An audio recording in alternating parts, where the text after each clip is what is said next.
Back when he was a child, Kai has already been shoved into the world of the game he knows too well, stuck in a minor villain's body and trying not to die in the role the script wrote for him. The whole problem is simple. He is not the hero. He is the mob the story expects to lose. And that makes every choice expensive. He hears someone call him the new guy, and then the ugly part of this job shows up fast, with armed men barking orders about how to handle hostages. Kai is not walking into a clean adventure here. He is waking up inside a mess that already has victims. Then he spots something ahead, pushes closer, and realizes it is an iron cage. Inside are the girls the kidnappers were talking about, which means this is not random trouble anymore. It is the rescue job he was never supposed to touch. One of the captive girls turns to him and pleads, and Kai moves in anyway, because leaving them here would be the same as handing them over twice. Karen and the others are trapped, scared, and one wrong move away from things getting much worse. Karen admits she cannot run because of her bad leg, and Marie says she cannot see at all, so this escape already needs a smarter plan than just sprinting. That is the problem now. If Kai wants them out, he has to find a way that works for two girls who cannot simply flee on their own. When someone above them starts calling for help, Kai chooses to get everyone out together, instead of gambling on a solo escape. He tells Karen and Marie to grab on, because the rescue only works if he carries the whole group. Kai finally gets them to safety and lands in a magical forest near a treehouse, so the rescue is over for now and hiding becomes the next priority. He spots a glowing doorway with cyan runes, which gives the group a possible place to stay hidden. Karen and Marie worry about Remy, so Kai now has to keep the rescued girls alive as well as get them settled. Then he checks the system, realizes this world still follows the game rules, and pulls out medicine bottles to treat whatever comes next. The potion's label screams luxury and bad decisions at the same time. It can wipe out injuries, poison, hunger, and every other nasty status in one gulp, which is why it was such a nightmare to make back in the game. That kind of gear does not come from some random drifter, so Marie presses Kai on who he really is after seeing something this valuable. Kai shuts that line of questioning down fast, because the truth would only make things worse for both of them. Then he uses the item anyway, and the magic flares around Karen as Kai keeps moving the rescue forward. He has the goods, the system rules still work, and now everyone in the room can feel that he is hiding something expensive. Karen starts connecting the dots, saying only one person in history could use warp magic, which puts Kai's secret on the edge of being exposed. Kai answers the only way he can. He tells the girls his goal is simple: get the three of them back to their hometown and keep them alive on the way. That is when the mood hardens. Kai reminds himself that real combat means blood and death, not the forgiving nonsense of game knowledge, so he swears he will not cross the line where his memory of the game stops helping and starts getting people killed. With survival first and appearances second, Kai decides they need new clothes and tells them he will spend generously so outsiders read them as important instead of hunted. He even cuts off any idea of having a child dependent on him, which is a brutally practical thing to say right after a rescue, but that is Kai for you. The little group starts settling into the new reality, and the tension finally cracks into something softer as they answer each other in the dark. One of them pushes back with a defiant shout, and Karen stays close enough to show that Kai is the reason she made it out alive. Kai tells the masked figure he will leave the rest to them, because he has already done the part that mattered most. That opens the door to a bigger rumor, the kind that spreads when a man survives a dungeon, carries a rare item out with him, and acts like it is all routine. The reaction comes instantly. Someone blurts out that Kai is level 8, as if that alone explains why he is so hard to place. Then the story starts stacking on top of itself, with people pointing out that he took on the brutal Red Freed Syndicate and got all three captives out unharmed, which is the sort of feat that turns a nobody into a headache for everyone else. Even then, not everyone is ready to treat Red Freed like a criminal. One leader pushes back and says a man who risked his life to save Lady Karen should not be spoken about like some petty villain, and that public defense only makes the misunderstanding around Kai even messier. A character card then locks in one of the rescued girls, Remitralia Alblera, the daughter of the family head who oversees countless commercial operations. Does that turns the rescue into a matter of power and status, because saving her puts Kai in the middle of a family with real influence. The commentary escalates again, explaining that Kai is not just lucky, he is a proven conqueror carrying an item from a level 8 dungeon, which is a ridiculous thing for a supposed small-time troublemaker to have.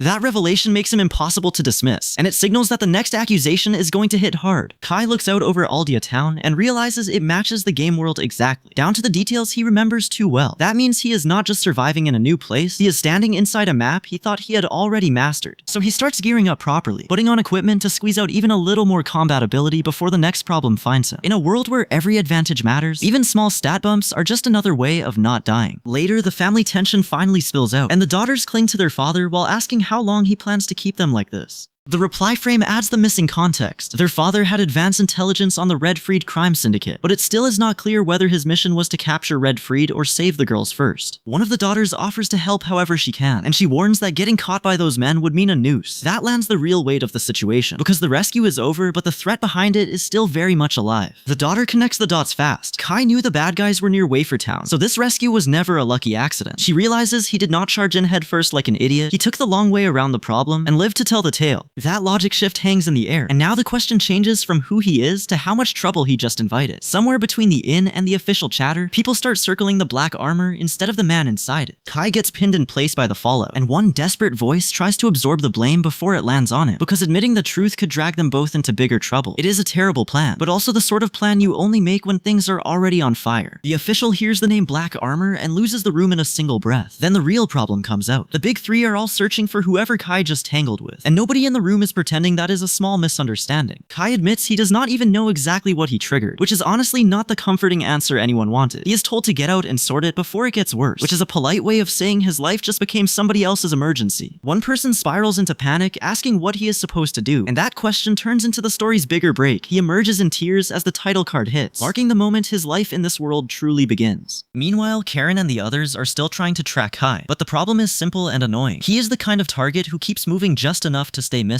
Karen figures out he is actively hiding where he is, which means the rescue only bought him time, not safety. Karen then wonders if he is getting blamed for using the universal elixir, and the next line says what everyone is starting to suspect anyway. He played them on purpose. Marie backs that up by repeating how wonderful he sounds, which is how a supposed nuisance starts collecting a reputation he never asked for. Nina and Remy want to thank him and see him again soon, so the story keeps tightening around Kai from both directions at once. Even Karen admits she thinks about him the most, which is a very roundabout way of saying the whole group is already orbiting the same guy. Redfried corners Kai with the only thing he still has leverage over, the fact that Kai matches the description and must answer for it. Kai pushes back just enough to learn the price. Even the lightest punishment would get him banned from town forever. Redfried stops treating this like a simple arrest and gives Kai the bigger consequence. He's expected to keep the peace now, so tomorrow he has to put the gear back on and patrol town. Even after warning him, Redfried still tells him to enjoy today, which makes it clear Kai is being let off for now, not cleared. Kai walks through Oldia town with the crowd around him and tries to enjoy the fact that he is still alive. He already knows that if he has to choose between comfort and survival, this world will make the choice for him, so he savors the quiet while it lasts. That quiet does not last long, because Karen reappears in a far more dramatic frame, and the huge distance between her and the small-looking man makes it clear that Kai's cover is no longer keeping him hidden. Karen says she wants to meet him personally too, and the reply makes it clear that nobody is worried about her coming in bad faith. For once, the concern is not danger, but whether the person they are chasing can even handle the attention he is generating. Karen apologizes and leaves when her escort arrives, then stops one last time to tell him to wait before he goes. Even now, the meetup is turning into a proper web of people who all want to turn at Kai, which is exactly how a hidden mob becomes a name everyone remembers. The sequence closes on another title card, sealing the point of the arc. Kai is no longer just a minor villain in a game world. He is becoming the kind of figure the world has to notice, whether he likes it or not. Karen thanks the person who picked her up at night, and that turns the encounter into the start of a search rather than a simple reunion. If they head out together in this state, they might actually find him. One of them wonders if she is just dead weight in all this, but Karen shuts that down and says both of them matter. That answer lands hard enough that the woman realizes her feelings changed after talking with Kai. Karen says she asked about the man in jet black gear and got nothing useful, so the lead stays cold. Her father's red is worse, since the man may have already left Aldia town, which makes the search chase a moving target. Karen explains that she kept her appearance change secret with her father, because telling more people would only make his job harder. The two versions of her underline that the secret is no longer just hidden. It is split between who she was and who she looks like now. That trail leads straight into the Aldia Town Treasure Hunter Guild, the place where top-rank hunters keep public order behind a polished front. Here, Kai's reputation stops being a rumor and starts becoming the kind of thing people repeat with their backs straight. The guild starts talking about Kai's work in blunt terms. The Aldi, Ansid, and Alblaira families all had their daughters rescued, and he did it by himself.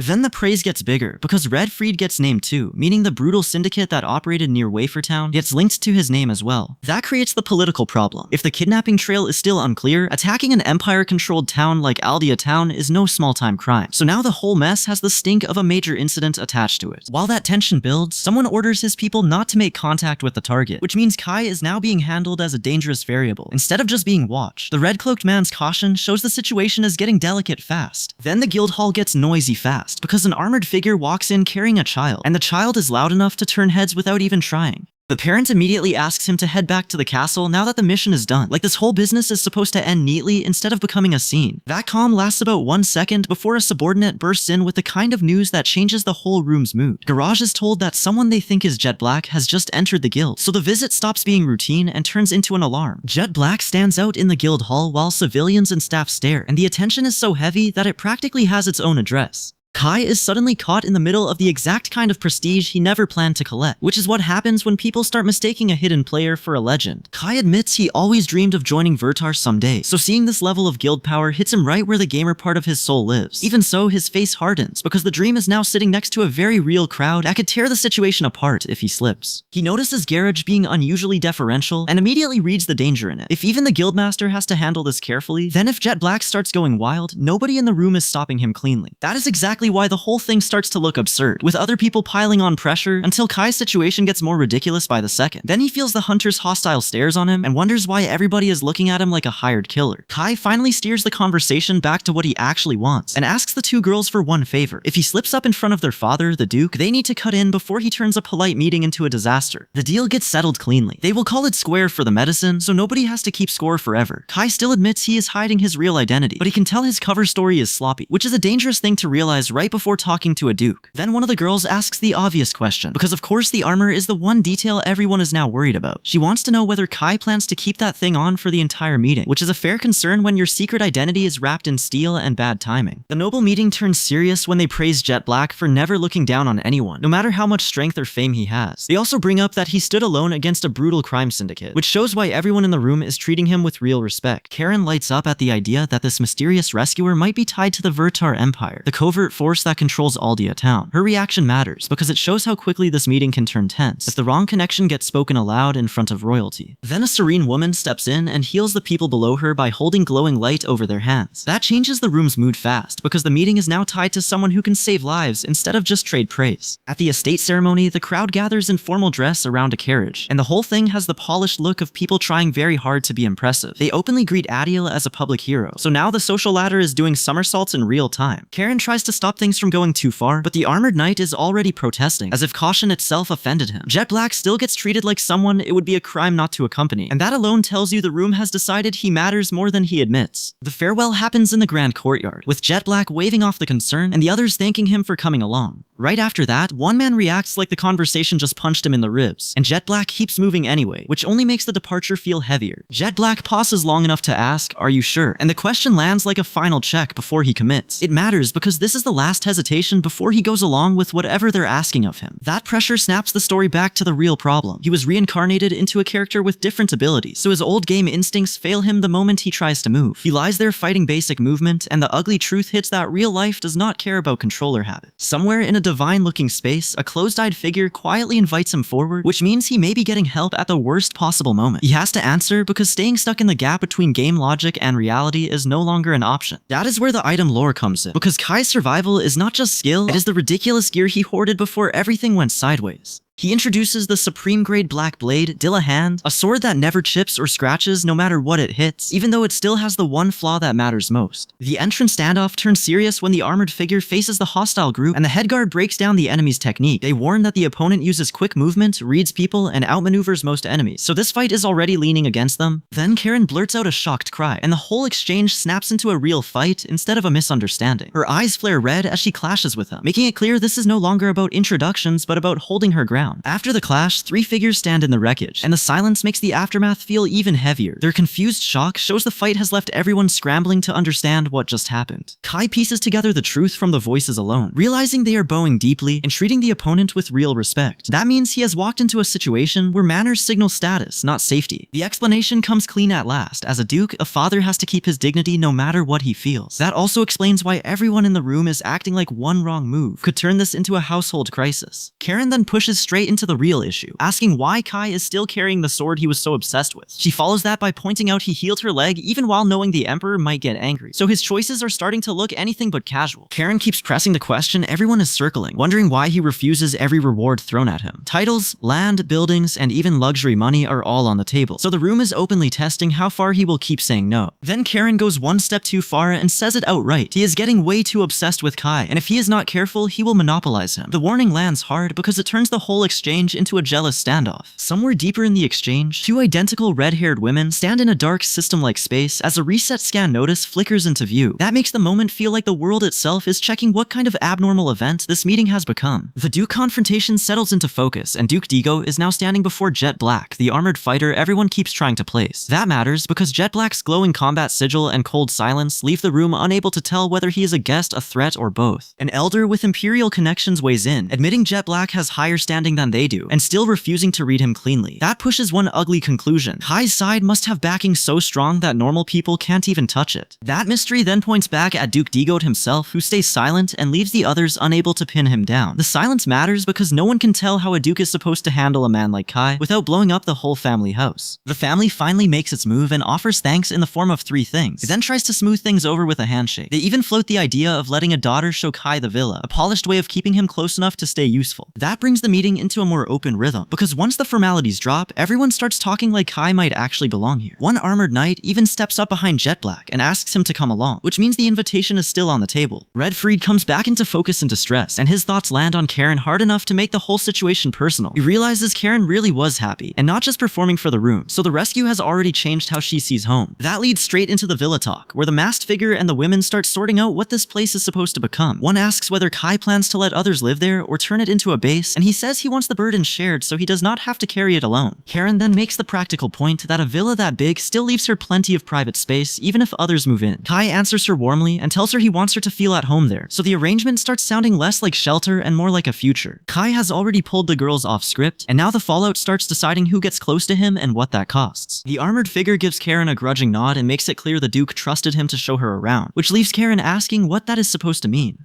He leans in and tells her to come see him when she leaves town, turning the whole exchange into something more personal than a simple escort job. Another woman cuts in with the blunt problem at the center of all this, saying people are still looking for her. Marie, one of the rescued girls, points the blame toward the pair nearby, so the tension shifts from awkward talk to everybody trying to figure out who is being chased and who is being protected. Then the armored figure closes the distance with Karen and wraps her in from behind, and Karen immediately calls out the double standard, asking why he turns her sis down but not her. She locks onto him instead of backing off, which makes it obvious this is no longer just gratitude. It is affection with momentum behind it. Karen is so stunned by his behavior that she admits she has never seen her sister act like this before, and then she reveals the family seal as their last gift. That turns the moment into a real pledge of trust and attachment, not just a casual thank you. The women answer with an open invitation and call him over, pushing the moment toward a shared future instead of a clean goodbye. Kai starts moving toward the glowing portal because this meeting has clearly turned into a much bigger connection. A new reaction rolls in from the side as another woman, dressed to turn heads and holding a potion bottle, wonders if he could be the same person she met before. Marie, still thinking it through, admits she wanted to see Jet Black's face, which means the mystery around Kai is spreading fast. Kai's identity catches up with him in a flash of recognition, and Karen is the one who finally says it out loud. The man has been teasing her right until the end. When she realizes he really was the one from the clock tower, she confirms it, and Jet Black keeps walking away like he has already moved on. The narrator cuts in to explain why he showed up at all. He came to check on Karen's healed leg. That shifts the exchange back to Care, because his visit is a follow-through, not just a flirtation. He keeps that same low-pressure style when he hands over the potion and gets reprimanded for acting on his own judgment, while Karen watches every second of it. Then he tells her the leg is fully healed and she should enjoy her freedom instead of worrying about paying him back, which makes the gift feel even bigger. That generosity slides straight into the next topic of nobles and wealth, where villa ownership itself becomes the message. In this world, how many villas you keep is a direct sign of power, and Kai is being pulled into that language whether he likes it or not. Kai finally asks the question hanging over all of this, basically wondering what Karen really is, and the answer hits him hard enough to leave her red-eyed and emotional. He follows up by showing cash and thanking her for the shelter and advice, making it clear he wants to repay kindness without turning it into a debt ledger. Later, Kai tears into the bread, then gets handed a stack of glowing gold for payment, and that much money leaves him stunned because it feels absurdly easy to spend. Inside the Grand Temple, a voice calls out and the robed figure flatly insists this happens every day, turning a formal welcome into a strangely confident denial that something is off. The reward talk gets heavier when the family starts counting out 3 powerful items and realizes the real prize is a seal tied to a ducal house, making this more than simple payment. Marie and Nina are told to take over their duties now, and the formal order makes it clear their service is expected, not optional. Karen brings in the practical side, saying she already delivered a letter from her father to Kai's parents a little while ago. Then she asks about going to the villa, and her grin shows this family is already adjusting its plans around Kai. Nina backs that up by saying Marie will understand once she meets him, and Marie answers with the kind of confidence that makes people stop arguing. The reward on the table now includes a noble house, a villa, and a family seal, so Kai's rescue has turned into leverage he cannot ignore. Marie pushes goes harder, asking why anyone would demand a seal after he saved Karen's life, and even used that universal elixir. Karen has clearly been thinking ahead too, because she has been grinding through countermeasures for whatever comes next, which says this family is treating Kai like a problem that could become dangerous. Marie spells out the awkward part. Only someone like Kai could have saved them, but the same kind of man is also dangerous to offend. Karen adds that father's orders are simple, never make him an enemy, and that leaves everyone stuck, because if he is Vertar, the whole strategy gets messy fast. Marie remembers what he told the girls, do all the things they could not do before, and enjoy themselves. For Kai, that matters, because the more freedom he gives them, the less anyone can treat him like a disposable extra. Later, in a pub full of bad decisions and worse timing, a shopkeeper refuses to hand over information, so the man on the receiving end nearly loses his mind. Then a hooded figure arrives with enough magical pressure to make the room go rigid, and Kai immediately wants no part of this place today. The framing tilts as the confrontation closes in from above and below, and Marie reacts in shock to the strange presence. Kai blurts out Nina's name because whatever this is, it is already too close for comfort. Marie then stares at the armored figure and says he looks completely different from before, clothes included, so she finally recognizes him. He takes off the helmet to face her directly, turning a rumor into a person. The conversation tightens around Redfried, who complains that his dish gets slammed down rougher than everyone else's, and the armored figure tells him to let it go for today. Then he starts asking about Redfried's background and connections, which is never the question of a casual dinner. Karen steps in with a request of her own, saying there is something she wants to ask.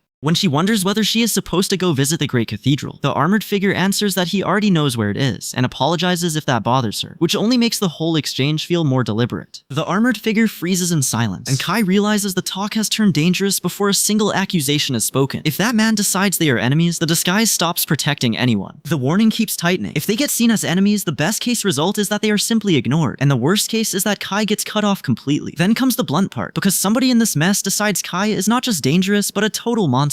That fear gets a little more real when the speaker glances toward the window, worried Kai might be listening already. Around them, the whole conversation stops feeling like gossip and starts feeling like people trying not to get noticed by the wrong predator. Elsewhere, a cloaked attendant escorts a female companion along, while the others watch the situation settle into place. The talk turns personal when someone says that after getting chewed out by Nina's bodyguard, he does not pity her anymore. Then the conversation swerves into church business. A new religious group is already fighting the Holy Church, and Nina serves there. That matters because this is no random brawl. It puts her own side directly in the crossfire. The cult's next move is uglier still. They summon a divine entity as part of the scheme they prepared in advance, so this was never a sudden clash, just a setup now reaching the point where the damage starts. From there, the rumors campaign starts doing its job. People spread that the archbishop and bishops are evil, and the point is obvious. This is a deliberate attack on the Ansaj family's influence. One woman points out that the church will not just sit there and take it, because they will move to protect their people. When a man asks whether the Ansaj family already pulled strings behind the scenes, the exchange turns into a warning that the backlash may already be underway. Then somebody starts to accuse the other side outright, and the sentence cuts off mid-thought. That interruption leaves the accusation unresolved, so nobody in the room can tell yet who is being blamed. The resident maid stands formally beside Kai, and she looks absurdly pleased that the armor stays on. Kai is still hiding his face, which keeps this conversation from getting any more personal than it already is. Kai's shock turns practical when he realizes the sweets cost 50,000, and then the gemmed ring adds another expense he can't ignore. Now he has to face a bill that keeps climbing. The smiling deputy captain of the guard, Nina's bodyguard, steps in to explain why nobody can push for answers. Jet Black stays secretive, and prying into his affairs is off limits. That warning shuts down the questions and makes the mystery harder to get around. The deputy captain explains that Jet Black's words mean Kai should rely on his own judgment and ability. That puts the choice back on Kai, instead of letting him hide behind a simple order. Marie finally gets her emotional beat, and the room's tension shifts around it. Kai sits across the table, notices everyone acting strange, and wonders what keeps changing the mood like this. The warning turns concrete now. If they keep pushing, this ends in a catastrophe that drags everyone down with it. Kai stays unnervingly calm, and says this kind of dignity-damaging mess really does happen. Marie's shocked reaction makes it clear the conversation has crossed from banter into something personal. Kai keeps his armor sealed and flatly asks where the earlier girl went, because Marie's attitude has changed too fast to ignore. Marie answers with a confident teasing look that shows she's done pretending to be embarrassed. When Kai asks if something else happened, she's left wondering how much he really understands. Marie finally stops hiding behind bravado and admits she needs support now that the threat feels real. Kai has already pushed this far enough that the situation is no longer a warning. It's a fight coming next. A plan comes together fast. The enemy's movement is already rising, so the defenders stop waiting and turn the cathedral into a trap. With the parents secured there under guard as bait, they set the stage stage for a counterattack instead of a panic. Someone spells out the ugly part with a straight face. Evil keeps moving until somebody makes it pay. Then the mood lightens just enough for a relieved laugh, because the helmet comes off and the pressure finally slips for half a second. The next problem is worse than one attack, because now the group is talking about a far ahead nobody can simply summon out of nowhere. Then the outsider in black gets mentioned, the new variable in the room who showed up too recently to be trusted at face value. The cathedral side snaps into motion when a report lands, and the response is immediate. They rush both security units from the rear exit to the right side of the entrance so the enemy can't seize the building without a fight. Senior figures call everyone to assemble there and shut down the enemy's claims before the pressure turns into a takeover. The decision is made and the warning follows right behind it. The parents do not need to come any farther. That leaves the defenders free to move on the real job, which is holding the entrance and refusing to let the rumor machine win. Marie then shifts from worry to cooperation, offering to work together so they can actually fix things. That matters because Karen remembers Kai's money was worth it only when it could indirectly help more people in need. Jet Black receives a gift and the reaction is so sudden it almost derails the whole moment. The armored man ends up cradling Marie in his arms, which is a wild way to handle a present, but at least the emotional weather in the room finally changes. After that, he covers his face in fatigue, looking worn down by everything that's happened. A servant then delivers Marie's message to Jet Black, saying she thinks highly of him. Jet Black stays gentle with the still young Ansaj sisters, using calm words to keep them from panicking. Even so, he worries that one bad moment could flip a dangerous switch in someone's head, and that is not the kind of problem you solve with polite conversation. Nina passes along the news that someone says he likes her the way she really is, which only sharpens the tension instead of settling it. She and Jet Black then lock into a face-to-face standoff over the growing pile of clues, and he finally demands the key while she hands it over reluctantly. Jet Black is still uneasy because the new religious group seems to know too much for comfort, and that suspicion pushes the story from a gut feeling into a real warning. Nina says the same thing more directly, then adds that Father is thinking the same way too. Kai comes back into focus with horned headgear and that same dangerous calm, the look of a guy who keeps surviving things he should not. Marie closes the stretch with a bright glow beside her, signaling the next clash is about to begin. The younger girl clutches her sister's hand and says she's scared because the older woman's glowing aura makes the threat in front of them feel real. Inside the cathedral, the complaints fly as the speaker blames the mess on bringing the gifts back and coming back with spare keys. But the reply makes it plain the plan failed because Jet Black blocked it. Jet Black cuts in and says there's no need to send the parents because he refuses to keep accepting more thanks and wants the ceremony to stop here. The others keep monitoring the situation instead of relaxing because any reckless move could trigger revenge against the believers or Jet Black, and sealing every escape route is not the smartest move. The red-haired woman finally explains where the money came from, saying the church gave her reward money and she had nothing else to offer.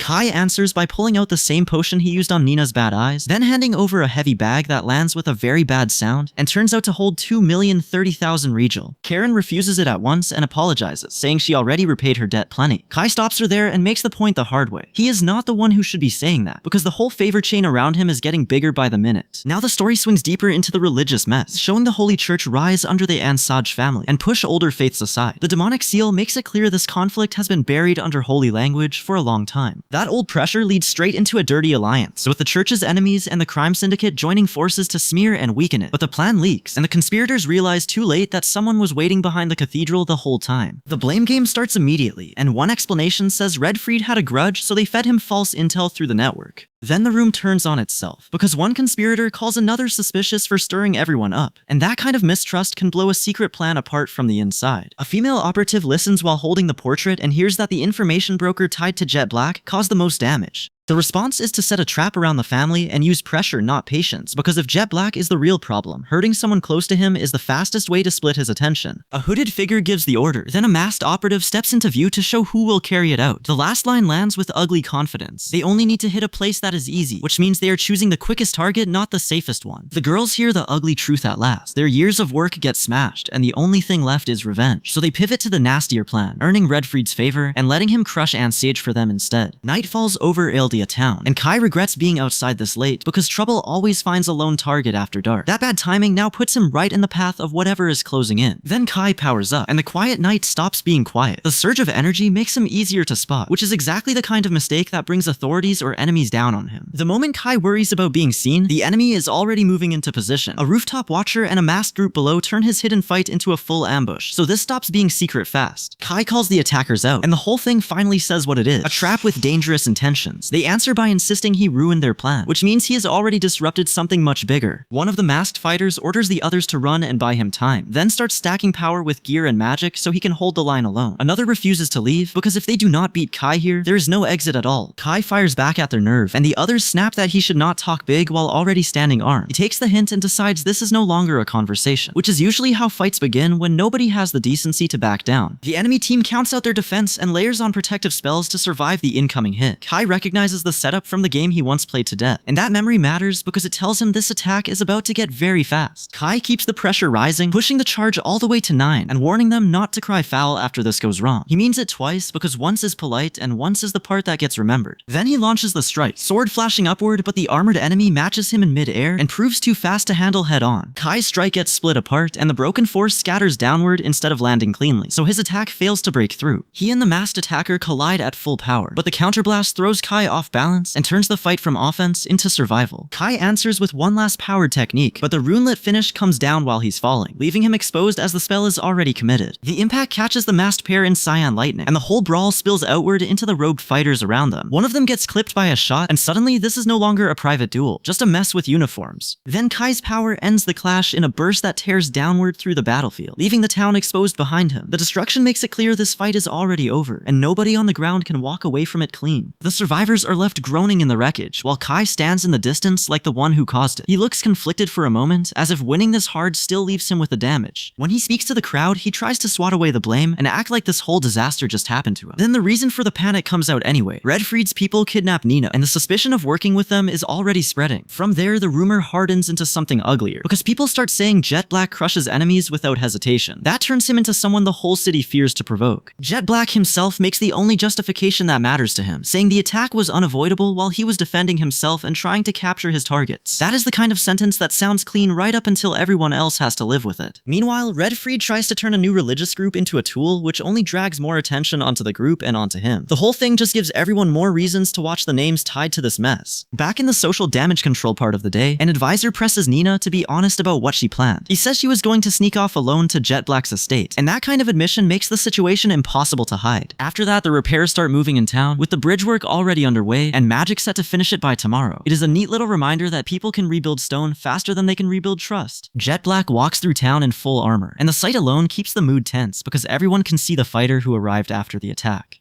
So when he apologizes for not thinking ahead and says the attackers came out of nowhere, it lands like an admission that he failed to prevent the ambush. He then heads into a grand hall where the staff already knows he is coming, and a maid is waiting to receive him. He enters, gives a polite pardon for the intrusion, and the whole place treats him like a routine visitor, which shows how expected his presence is. The maid explains that there is a standing order for Jet Black's visits, so the staff is already prepared to host him. He asks about a name he does not recognize, and before that can settle, a purple-pink aura flares around the armored figure, like his power is suddenly on display. Then the maid reveals there is a second directive, which means the first one was only the warm-up. She suddenly spots someone arriving and calls out that Remy is here, and the excitement in the room jumps straight from formal to chaotic. Remy comes in beaming and announces herself with pure enthusiasm, which is a very different entrance from the armored disaster everyone else has been dealing with. For once, the mood shifts from fear to relief, and that alone changes the whole room. The armored warrior strikes at Remy and forces her back, so the meeting snaps into danger again, instead of staying tense but calm. Remy stays in the middle of it, making every hit feel personal. The armored warrior keeps pressing the exchange, and the talk shifts to whether he can even enter here, then straight into the awkward question that really matters. Remy's parents. He shuts down the idea of owing anyone a favor, which is a polite way of saying he refuses to get trapped by debts. The moment breaks into memory, and Remy comes off looking sharper than the others because she knows how to work influence, even if her method is a little dirty. Her father's advice is simple too. If you're a merchant, stack favors wherever you can, then worry about the moral cleanup later. That lesson gets clipped fast because the warning is clear that nobody needs to hear it repeated out loud. Remy agrees, which is wise since some family wisdom belongs in the vault and not in the group chat. Back in the present, the armored figure tells Remy he's going to protect her today, and she uses that opening to press him about the missing guards and carriage. He pauses, and that hesitation makes the whole exchange feel less like a casual visit and more like a setup for something bigger. Then the armored figure calls out to her, and the sudden burst of magic tells Remy this visit is turning into a real threat. The room stops pretending this is still normal. Remy immediately turns the exchange into a near confession, saying she'll let him hold her hand, and the armored figure has to clarify that it was not a real offer. He realizes she is pushing hard for a affection, and the whole moment turns into a weird negotiation instead of a simple joke. Remy actually takes his gauntleted hand, and that tiny contact changes the whole rhythm between them. He is surprised, impressed, and forced to accept that she is not backing down. Someone else praises the armored figure for teaching Remy well, and that approval lands like a stamp on the whole mess. Remy then pushes the comfort even further, saying she'll let him carry her if she can't walk, which shows she is getting bold with him. The conversation swings back to practicality, with talk of Melendum's magical restoration and how efficiently it can restore damaged work. That efficiency matters because everyone is already worried about falling behind, and slacking off could get them thrown out if the wrong people are displeased. Boss cuts through the anxiety and orders full mana infusion, so the whole operation shifts from routine work into serious reinforcement. Mana starts coating the structure in hardened layers, and the change is immediate enough to make everybody else feel the pressure. The mana keeps building, and the workers start fighting the invisible force like they're trying to move through a wall that is also glaring at them. Boss watches it all with a serious face, while the purple aura around her says the situation has gotten way beyond comfortable. She decides the safest play is to keep Lady Remy in sight, because the armored figure's protection is now the only thing smoothing out the danger around her. In the doorway, a golem stands guard beside Remy, and the whole setup makes it obvious that this escort is becoming a fortress. Kai's armor gives off enough mana to make his shape impossible to read clearly, and that is exactly what worries the boss. She realizes that if they had just kept the mana infusion going instead of hesitating, they would not have been forced backward in the first place, so she snaps out a new order to cancel the stop before the mistake spreads any farther. She realizes this was never just a delay tactic, and now she's staring at the cost of underestimating Jet Black. They've handed a huge negotiation advantage to someone they owe nothing to, and the worst part is how cleanly it worked. That manipulation only makes sense if the other side can read people that well, so she starts wondering what kind of mind pulls this off against a stubborn opponent. The answer is ugly, someone smart enough to turn their pressure into a trap. Now the focus shifts to logistics because the next move is simple and expensive. They need a huge stock of recovery potions ready. When the fighting starts, the healing bill comes due fast. Remy sees the deal being accepted like it's nothing more than breakfast, which tells her this negotiation has already gone way off the rails. Meanwhile, the transport talk turns brutal because rushed cargo and fragile goods can still cost 50k regel, and nobody's laughing at that number. A deadline gets thrown down, and the purple-haired woman says she understands, which means the cost of missing it is already clear. She can already see the profit getting buried under shipping costs, and she has to ask if the destroyer planned that squeeze in advance. Then Jet Black's armor answers the pressure directly, his head flaring with red magical energy as the fight turns serious. That burst shows he can still stare down stronger foes without flinching, and now everyone knows he won't fold easily. Jet Black refuses to just eat the humiliation, because after getting toyed with this hard, pride becomes the one thing he can't drop, so he commits to the fight instead of backing down. The woman finally snaps and hammers him with purple lightning, going straight for the armored figure and the blonde woman beside him. The blast slams energy into the ground, which makes it clear the warning phase is over. Inside the armor, Kai keeps it simple and confirms he understands the blade care, because there's no room for a speech right now. Then he rises with a fully charged cyan blade, and the setup pays off as the weapon is finally ready to release its stored power. The charged blade drives its energy downward and blows the ground apart, turning all that stored mana into one violent finish. At this point, the attack is no longer just charging up, it is breaking the battle